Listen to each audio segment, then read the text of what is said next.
চলো আজকে বানানো যাক স্ট্রিট স্টাইল চাউমিন, তাও আবার 10 মিনিটে। তার জন্য আমি নিয়েছি ক্যাপসিকাম, গাজর, টমেটো, বিন, পেঁয়াজ আর কাঁচা লঙ্কা। আর এখানে নিয়েছি আগে থেকে সিদ্ধ করা চাউমিন। এবার একটা ফ্রাই প্যানে তেল ঢেলে তার মধ্যে একটি ডিম ভেঙে নেব।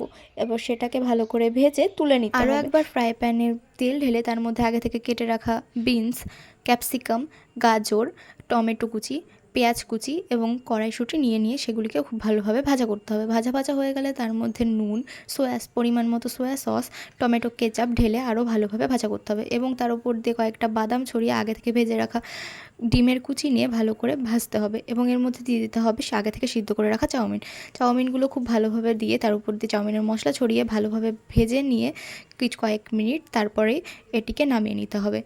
এবার এটিকে একটি বাটিতে নামিয়ে নিন এবং ওপর থেকে কয়েকটা শসা কুচি এবং টমেটো সস দিয়ে পরিবেশন করুন স্ট্রিট স্টাইল চাউমিন।